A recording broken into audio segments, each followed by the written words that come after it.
Let me say how much of a pleasure it is to be here for this 8th regular meeting of the National Council on Industry, Trade and Investment. It is, I'm sure that most of us are getting somewhat tired of hearing this diversification. In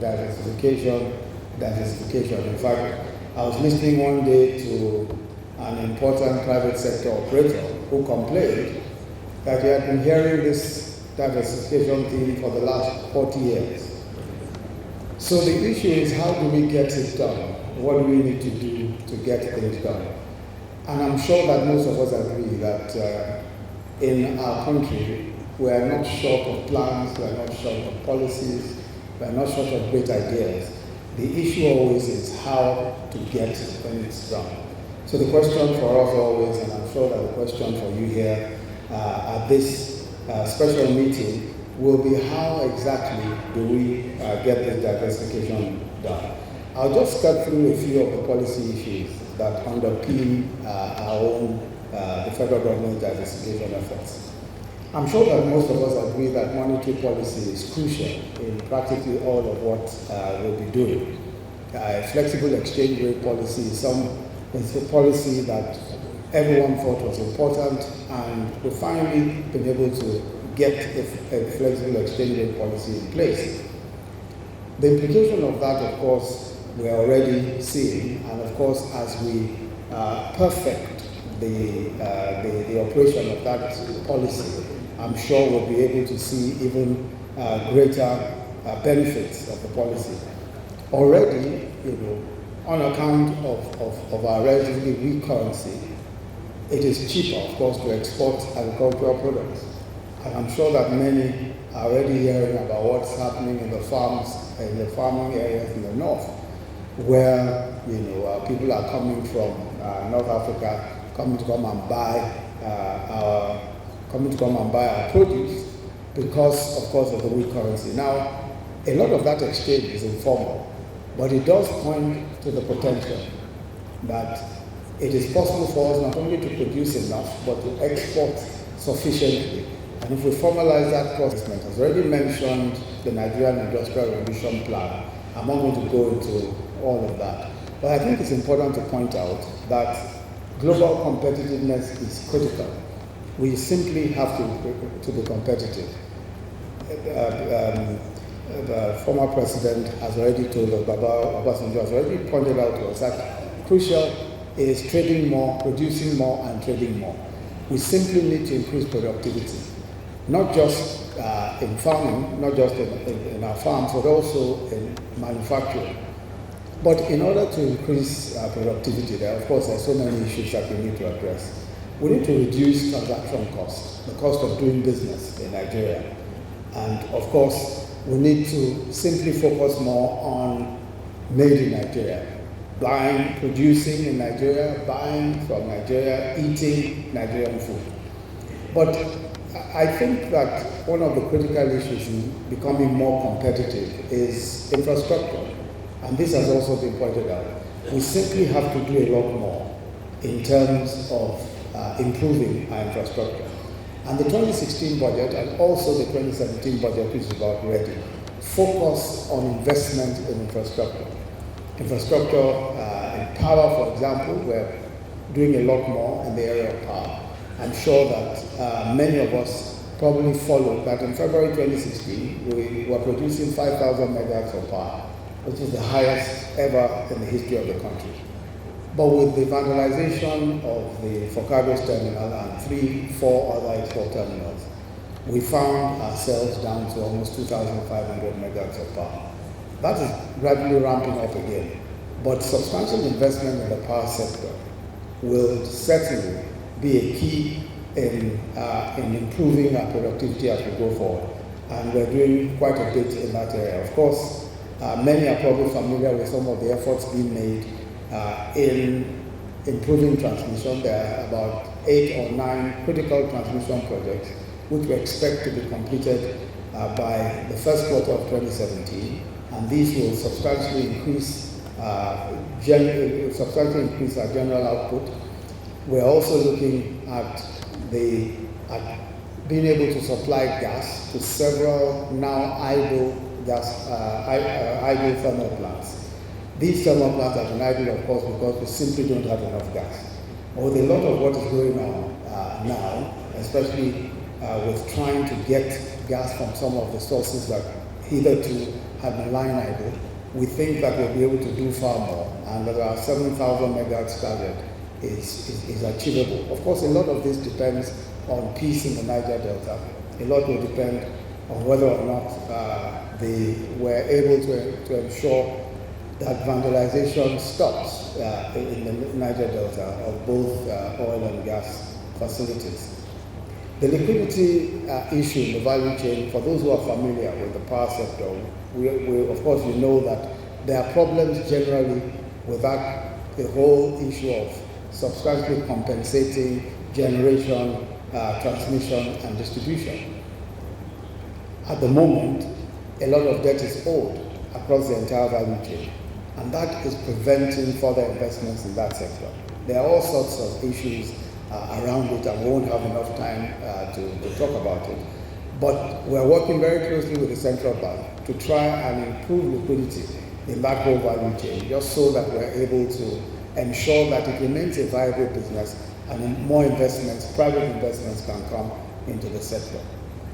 I think the Honourable Minister has already mentioned special economic zones, which we intend as part of our infrastructural development. Rail and roads are critical.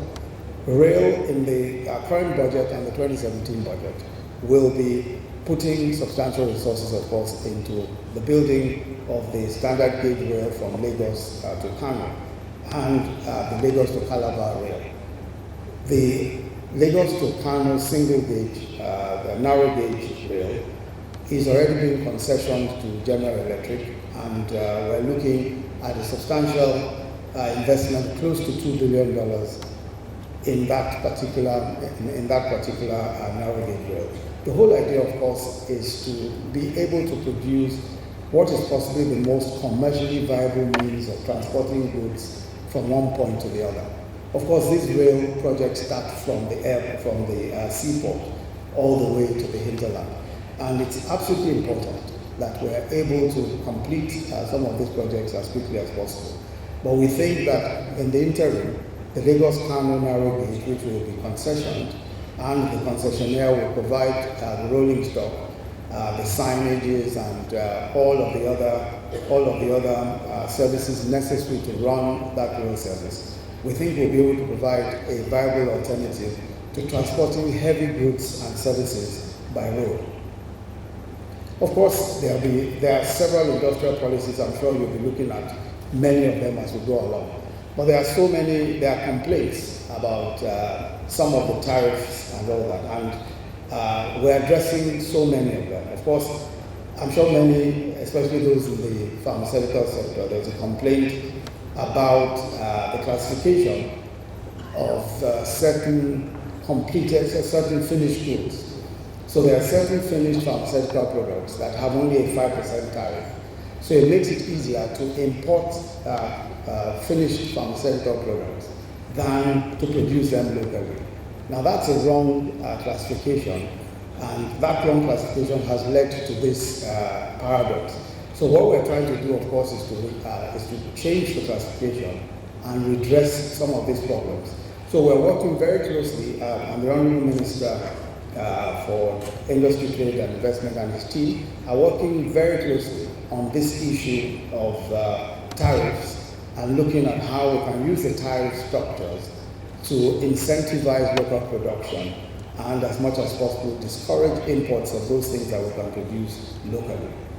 Agriculture, of course, is critical in all of our efforts, but we all know that we have a productivity challenge in agriculture.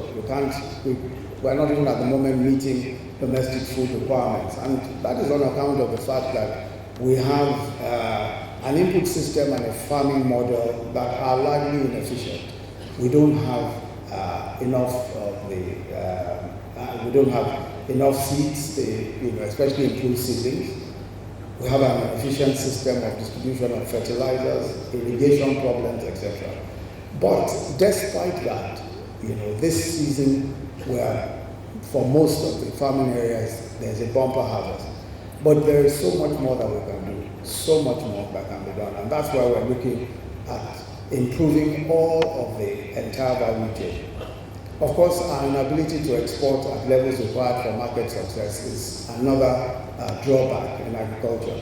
We simply need to export more. But the problems are, are the ones we're working on at the moment. We need to enforce food quality standards. We need better knowledge of target markets. We need to improve our inspectorate system. The Federal Ministry of Agriculture, we need to improve the inspectorate system there. And then, of course, coordination amongst the agencies. Again, there are investments and innovations in the area of technology that are crucial to this diversification effort. We are building at the moment 6 innovation hubs in the 6 geopolitical zones with 2 super hubs, one in Lagos and one in Abuja. That basically is to provide opportunity, especially for young people who are looking at investments in technology. For those who might have followed some of the stories, we had in Abuja the Aso Villa Demo Day, which basically was an attempt to bring together young people in technology who have innovative ideas and who are trying to develop those ideas. There was a competition across the country, about 4,000 entries. Eventually, we narrowed down to about 30, and the 30 best visited the president at the villa, and he had an opportunity to speak to them and look at some of their innovations. We are paying, we're going to sponsor some of those innovations, we're going to invest in some of those innovations in order to encourage these young people. But technology is certainly going to be key going forward. We absolutely have no choice but to significantly increase our funding for technology and technology-related industry.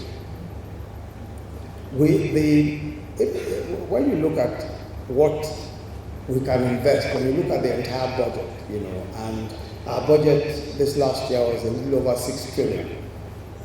Now, 6 trillion compared to an economy this size, and the numbers that we have, is still a small amount of money. And that's the reason why we believe that the only way to really ramp up in very, very quickly the size of our economy, and of course that means the size of our budget and what we're able to spend and invest, is by partnering with private capital and development capital. In fact, our 2017 budget is premised on substantial private capital and development capital coming into the mix, because we very strongly believe that even just encouraging game-changing private sector projects will make a huge difference in what we're able to deliver as an economy. For example, there is a private sector company that is developing a refinery.